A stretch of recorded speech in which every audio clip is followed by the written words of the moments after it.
Bismillahirrahmanirrahim. Assalamualaikum warahmatullahi wabarakatuh.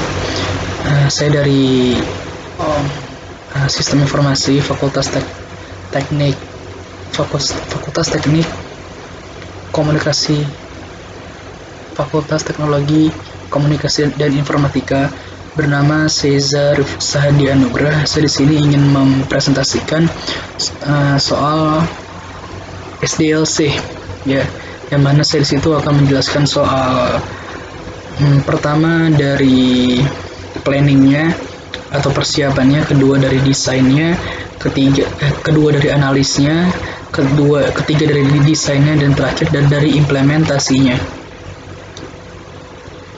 Baik, pertama-tama saya di sini mengambil jurnal dari UNMER, mungkin Universitas Mercu Buana, yaitu yang berjudul Penerapan Metode SDLC Waterfall dalam Pembuatan Sistem Informasi Akademik Berbasis Web Studi kasus Pondok Pesantren Al-Habib Soleh Kabupaten Kubu Raya, Kalimantan Barat. Saya mengambil referensi dari sini. Untuk pendahuluannya, jadi pada saat ini teknologi informasi mengalami perkembangan yang sangat cepat, ya, sangat cepat sekali, di mana zaman dulu itu sangat sedikit sekali HP-HP yang touchscreen, HP-HP yang layar sentuh. Sekarang sudah hampir semua HP yang orang punya itu udah layar sentuh, ya, sudah touchscreen. Terus pembahasan pertama dari persiapan itu, ya, salah satunya adalah membicarakan rumusan masalah bagaimana membuat sistem informasi akademik berbasis web pada suatu tempat. Maka melaksanakan itu, kalau misalkan dari kayak sekolah gitu atau semacamnya, itu bisa dilihat dari siswanya, gurunya, nilai, dan macam-macam, ya. Dan juga di sini ada perencanaannya itu, saya masukkan juga di sini maksud dan tujuan. Jadi maksud dan tujuannya itu adalah mempelajari dan menerapkan sistem terkomputerisasi dalam pengolahan data guru, siswa, nilai, dan informasi pada madrasah aliyah pondok pesantren tersebut. Dan juga di sini ada ruang lingkup, ya, berdasarkan rumusan masalah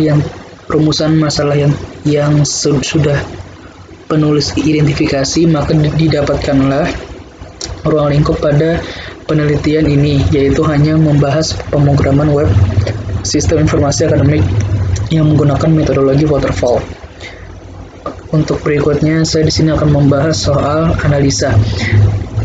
Ya, analisa. Ya, metodologi saya masukkan ke dalam analisa aja, ya. Metodologi itu ada beberapa macam.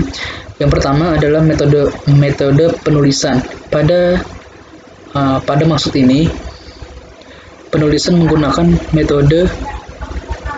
metode penulisan yang bersifat deskriptif, di mana dalam penulisan deskriptif, hasil dari penelitian dituliskan secara jelas dan mendeskripsikan inti dari penulisan.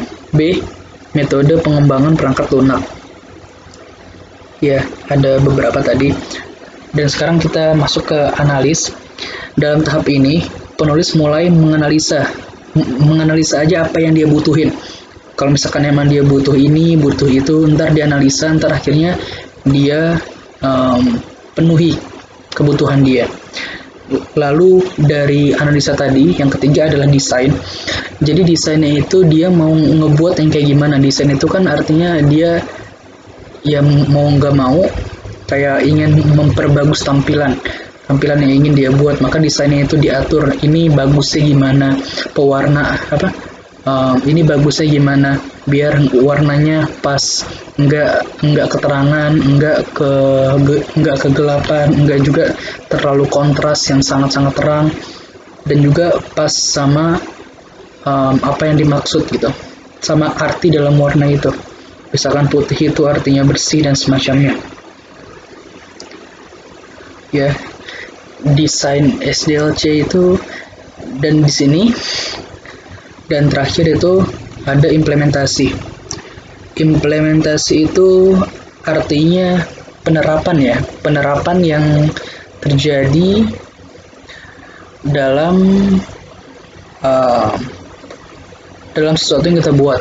Kalau misalkan tadi kita sudah menganalisa, sudah ngedesain juga, udah ada juga proses awalannya, kayak dipikirin matang-matang gitu, maka tahap akhirnya itu adalah implementasi. Implementasi adalah penerapan. Jadi apa yang sudah dipikirkan, apa yang sudah dipikirkan matang-matang, desainnya,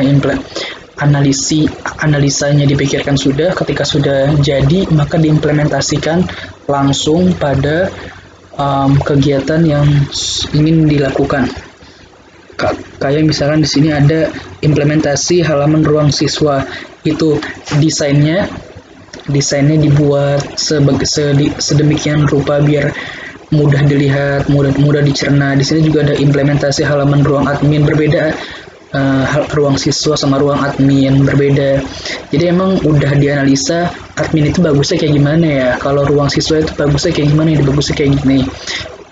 Terus juga ada implementasi atau penerapan yang dilakukan di beranda ruang guru, admin, siswa beda-beda. Terus juga di sini ada yang namanya ruang wali kelas ya, wali kelas yang berada satu tingkat di atas siswa-siswa tadi. Ya, kurang lebih itu saja dari saya. Kurang lebih itu saja dari saya.